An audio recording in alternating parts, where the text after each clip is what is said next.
അവർ ജോലി ചെയ്യായിരുന്നു as usual. അവരുടെ ലൈഫ് ഇങ്ങനെ കല്യാണം കഴിഞ്ഞ് സ്റ്റാർട്ട് ചെയ്ത്. ആൻറ്റി നേഴ്സായിരുന്നു. ആൻറ്റി അവിടെ വർക്ക് ചെയ്ത് സ്റ്റാർട്ട് ചെയ്തു. അങ്കിളും ഒരു കമ്പനി വർക്ക് ചെയ്യുമായിരുന്നു.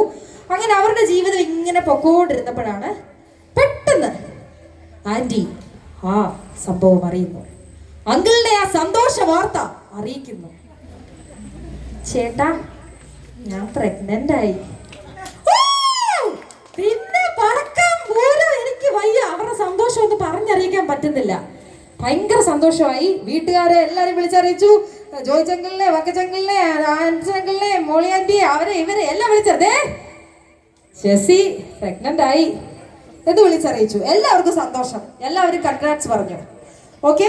പക്ഷേ ഒരു ചെറിയ ട്വിസ്റ്റ് അവരുടെ ലൈഫിൽ നടന്നു. അതായത് പണ്ടത്തെ കാലമല്ലേ, ഇപ്പത്തെ ഞങ്ങളുടെ ന്യൂജൻ പരിപാടികളൊന്നും അല്ലല്ലോ.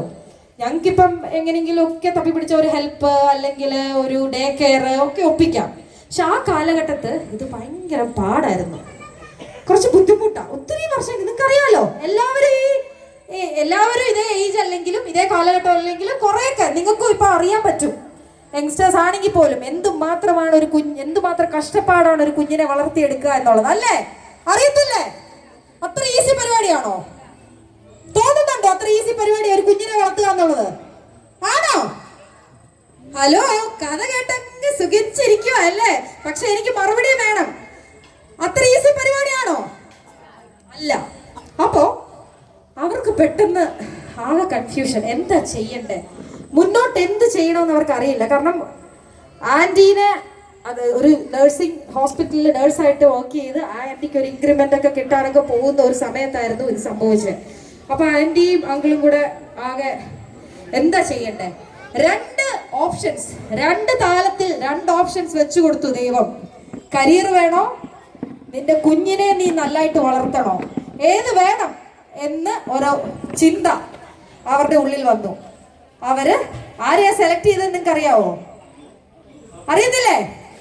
നമ്മുടെ കുഞ്ഞിനെ, ഈ ഇരിക്കുന്ന താരത്തെ, അതല്ലേ മുത്തുമണിയായിട്ട് പൊന്നോങ്ങനായിട്ട് ഇങ്ങനെ ഇരിക്കുന്നേ, ഈ മുത്തുമണിനെ അവർ ചൂസ് ചെയ്തു. അവൻ ജനിച്ച അവന്റെ ചിരിയും കളിയും അതൊക്കെ അവരുടെ ലൈഫിൽ അങ്ങ് നിറഞ്ഞു നിന്നു. ആന്റി ഒന്നും നോക്കാതെ നേരെ നാട്ടിലെത്തി. അവൻ ഇവിടെ ജനിച്ചു. അങ്കിളും പുറകാലെ വന്നു. കാരണം ഒറ്റയ്ക്ക് ആന്റിക്ക് ഹാൻഡിൽ ചെയ്യാൻ പറ്റത്തില്ല, അങ്കിളുടെ സപ്പോർട്ട് വേണം. കാരണം ഒരു കുഞ്ഞിനെ വളർത്തണമെങ്കിൽ ഓഫ് കോഴ്സ് പേരൻസ് രണ്ടുപേരും, അപ്പനും അമ്മയും വേണം. സോ അവർ ആ ബോൾഡ് ഡിസിഷൻ എടുത്തു. എല്ലാവർക്കും ചിലപ്പോൾ പറ്റിയെന്ന് വരില്ല, പക്ഷേ ഇവർ ആ ഡിസിഷൻ എടുത്തു. അവരുടെ ലൈഫിൽ അതാണ് ശരി എന്ന് അവർ ഡിസൈഡ് ചെയ്ത് അവർ കുഞ്ഞിനെ വളർത്താൻ തീരുമാനിച്ചു.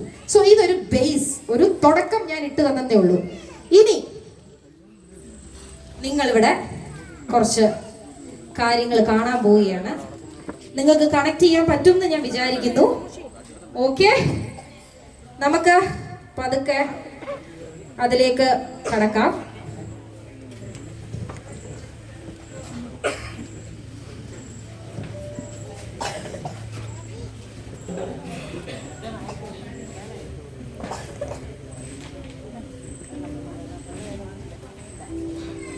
എല്ലാവരും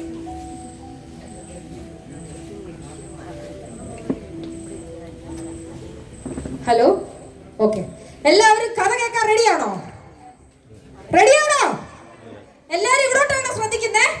ആന്റിമാരെ, ചേച്ചിമാരെ, ദോ ആ സൈഡിൽ നിൽക്കുന്ന പില്ലറിന്റെ പുറകിൽ മറഞ്ഞു നിൽക്കുന്ന ഒരു ആന്റി ഉണ്ടല്ലേ? ആ ആന്റി എത്തി നോക്കി. യെസ്, ഇവിടെ ഉണ്ട്.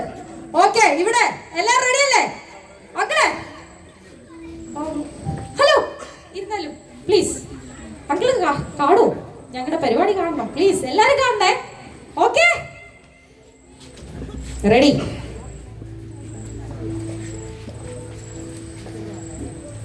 സൗണ്ട് എഞ്ചിനീയർ റെഡിയല്ലേ?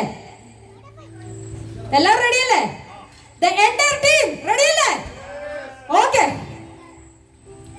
ഞാനൊരു കഥ சொல்லட்டுமா?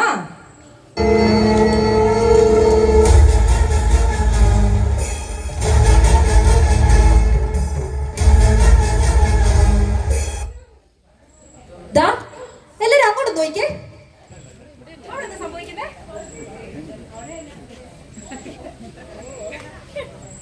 സൂര്യന്റെ